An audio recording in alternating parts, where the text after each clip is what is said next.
Hello எல்லாருக்கும் வணக்கம். Welcome to Jehovah cakes and vlogs. So இன்றைக்கி நம்ம இந்த பியூட்டிஃபுல்லான ரோஸ் மில்க் கேக் தான் பார்க்க போகிறோம்.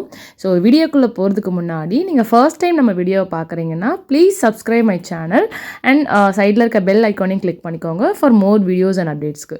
ஸோ நம்ம வந்து இந்த கேக் வந்து ரோஸ் மில்க் ஃப்ளேவரில் தான் நம்ம ரெகுலர் கிளைண்ட் கேட்டிருந்தாங்க. ஸோ நம்ம இப்போ க்ரம் கோட் பண்ணிடலாம்.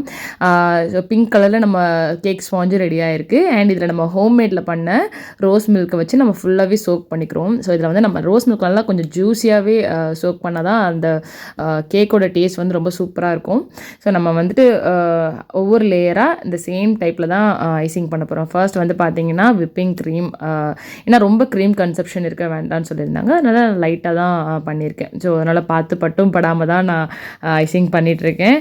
தென் இதில் நம்ம ஆல்ரெடி நம்ம பண்ணி வச்சுருக்க ரோஸ் மில்க் ஃபில்லிங்ஸ் கொடுத்து வச்சுருக்கோம். அதில் வந்து white chocolate and rose milk எசன்ஸ்லாம் ஆட் பண்ணி ஒரு ஃபில்லிங்ஸ் மாதிரி கொடுத்துருக்கோம். ஸோ இது வந்து கேக்குக்கு இன்னும் டேஸ்ட் கொடுக்கும்.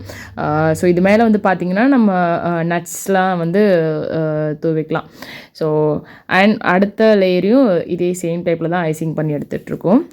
ஸோ உங்களுக்கும் இந்த மாதிரியான homemade cakes, cookies, muffins, brownies தேவைப்பட்டதுன்னா நீங்கள் வந்து டிஸ்கிரிப்ஷனில் என்னோடய நம்பர் தரேன். நீங்கள் வந்து வாட்ஸ்அப் பண்ணியோ கால் பண்ணியோ உங்கள் ஆர்டரை ப்ளேஸ் பண்ணிக்கோங்க. நான் சென்னையில் தான் ஹோம் பேக்கிங் பண்ணிகிட்ருக்கேன். ஸோ உங்களுக்கு அவுட் ஆஃப் சென்னையில் வந்து பார்த்திங்கன்னா ப்ரௌனிஸ், குக்கீஸ், மஃபின்ஸ் எல்லாமே உங்களுக்கு கொரியர் அவைலபிள் இருக்குது. ஸோ நம்ம இப்போ வந்து க்ரம் கோட் பண்ணிட்டோம். க்ரம் கோட் பண்ணி ஃப்ரிட்ஜில் ஒரு 2-3 hours செட் பண்ணி எடுத்துகிட்டு நம்ம வந்து மெயின் கோட் பண்ணலாம். ஸோ நம்ம வந்து பார்த்திங்கன்னா நான் மோஸ்ட்லி க்ரம் கோட் பண்ணதை நைட்டே பண்ணிவிடுவேன். ஏன்னா எனக்கு ரொம்ப நேரம் ஃப்ரிட்ஜில் செட் பண்ணியிருந்தால் ரொம்பவே எனக்கு பர்ஃபெக்டாக இருக்க மாதிரி இருக்கும். அதனால் நான் இது நைட்டே தான் ஐசிங் பண்ணிகிட்ருக்கேன். நைட்டே வந்துட்டு செட் பண்ணி நான் ஃப்ரிட்ஜில் வச்சுருவேன். காலையில் எனக்கு கொஞ்சம் ஈஸியாகவே இருக்கும். ஸோ இதில் வந்து பார்த்திங்கன்னா கிளைண்ட் 1.5 kgயில் கேட்டிருந்தாங்க. அதனால் இது நம்ம வந்து நான் என்ன டின்னில் பேக் பண்ணியிருக்கேன்னா 7 inch டின்னில் பேக் பண்ணியிருக்கேன். இது ஒரு 8 inch டின்னில் தான் நான் பேக் பண்ணி எடுத்திருக்கேன். அண்ட் 4 லேயராக கட் பண்ணியிருக்கேன். இது 1.5 kgன்றதுனால கொஞ்சம் டாலாக இருக்கட்டும் அப்படின்னு நான் 4 லேயராக கட் பண்ணி க்ரம் கோட் பண்ணியிருக்கேன். ஸோ இந்த ஆர்டரை நம்ம கிளைண்ட் வந்து நம்ம ரெகுலர் கிளைண்ட் தான் இந்த ஆர்டர் பண்ணியிருந்தாங்க. அவங்க இதுக்கு முன்னாடி நம்மக்கிட்ட பாசுந்தி கேக் தான் மோஸ்ட்லி ஆர்டர் பண்ணியிருந்தாங்க. So first time rose milk cake order பண்ணியிருக்காங்க. ஸோ இப்போ வந்து நான் ஃப்ரிட்ஜில் செட் பண்ண கேக் எடுத்து மெயின் கோட் பண்ணவே ஸ்டார்ட் பண்ணிட்டேன்.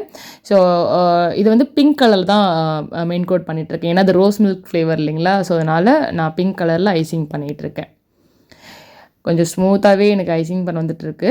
ஆனால் இதில் என்ன ஒரு பிரச்சனைனா கிளைண்ட் வந்து இனிஷியலாகவே சொல்லியிருந்தாங்க, எனக்கு வந்து இது என்னோடய பாப்பா பர்த்டேக்கு தான் ஆர்டர் பண்ணியிருக்கேன். ஆனால் பாப்பாவுக்கு கொஞ்சம் கோல்டாக இருக்குது, அதனால் க்ரீம் கன்செப்ஷன் ரொம்பவே கம்மியாக இருக்கட்டும் அப்படின்னு நம்மக்கிட்ட மென்ஷன் பண்ணி சொல்லியிருந்தாங்க. மோஸ்ட்லி என்னோடய கேக்ஸில் எல்லாமே க்ரீம் கன்செப்ஷன் ரொம்ப கம்மியாக தான் பண்ணியிருப்பேன். ஸோ இதில் அவங்க சொன்னதுக்கப்புறமா நான் என்ன பண்ணேன்னா டிசைன்ஸ் எல்லாம் பண்ணிவிட்டு மேலே ஃப்ளவர் நாஸில் ரோஸ் டிசைன் கொடுத்துட்டு இருந்தேன். ஆனால் அதுக்கப்புறம் நான் கம்ப்ளீட்டாக டிசைன்லாம் போட்டதுக்கப்புறம் தான் ஞாபகம் வந்தது, ஐயோ கிளைண்ட் வந்து சொல்லியிருந்தாங்களே க்ரீன் கன்செப்ஷன் தேவையில்லைன்னு. ஏன்னா மேலே இந்த மாதிரி டிசைன்ஸ்லாம் இருந்துச்சுன்னா கிட்ஸ் வந்து கேக் சாப்பிட்றவங்களே இந்த க்ரீமை கண்டிப்பாக சாப்பிடுவாங்க. அது அவங்களுக்கு ரொம்ப அட்ராக்டிவாக இருக்கும், அவங்களுக்கு ரொம்ப பிடிச்சிருக்கு. ஆனால் நான் அதுக்கப்புறமா என்ன பண்ணேன், ஸோ இது கண்டிப்பாக குழந்தைங்க சாப்பிடுவாங்க, என்ன பண்ணலான்னு யோசித்து திரும்பவும் நான் போட்ட இந்த டிசைன்ஸ் எல்லாமே ரிமூவ் பண்ணிட்டேன். ஸோ எல்லாமே ரிமூவ் பண்ணிவிட்டு திரும்பவும் ஒரு வாட்டி நான் வந்து மேலே பட்டி டிங்கரிங் ஒர்க்லாம் பண்ணி ப்ளைனாகவே விட்டுருக்கேன். அண்ட் இதில் வந்து கிளைண்ட் கிட்ட ஹாப்பி பர்த்டேன்னு ரைட்டிங்கோட பாப்பா நேமை எழுதி கொடுத்து இந்த கேக்கை வந்து நான் இப்படி தான் ஃபினிஷ் பண்ணுறேன். எனக்கு வந்து கேக் மேலே எழுதுறதுக்கும் ரொம்பவே நான் கொஞ்சம் பதட்டமாக பயப்படுவேன். ஏன்னா இதுதான் எனக்கு கொஞ்சம் டஃபஸ்ட் பார்ட்டு. ஏன்னா இதுக்கு கரெக்டாக வருமா வராதுன்னு ஒரு பயத்துலேயே நான் கொஞ்சம் அப்படி இப்படின்னு எழுதிடுவேன். அப்படின்ற ஒரு பயத்துலேயே நான் வந்து மோஸ்ட்லி ரைட்டிங்லாம் நான் பண்ண மாட்டேன். ஆக்சுவலி இந்த கிளைண்ட் வந்து எனக்கு பரவாயில்ல, நீங்கள் மேலே எழுதி கொடுத்துருங்க அப்படின்னு சொல்லியிருந்தாங்க. அதனால் சரி நம்மளே எழுத ட்ரை பண்ணிடுவோம் அப்படின்னு சொல்லிட்டு ஏதோ எனக்கு வந்த மாதிரி ஏதோ ரைட் பண்ணியிருக்கேன். ஸோ நம்ம கேக்கோட ஃபினிஷிங் ஒர்க் இப்படி தான் இருந்தது. ஸோ உங்களுக்கும் இந்த மாதிரியான கேக் தேவைப்படுதுன்னா நீங்கள் ஆர்டர் பண்ணி உங்கள் ஆர்டரை ப்ளேஸ் பண்ணிக்கோங்க. ஸோ இந்த கேக் எப்படி இருந்ததுன்னு சொல்லிட்டு நீங்கள் கமெண்ட்டில் சொல்லுங்கள். அண்ட் நான் உங்களை நெக்ஸ்ட் வீடியோவில் மீட் பண்ணுறேன். தேங்க்யூ.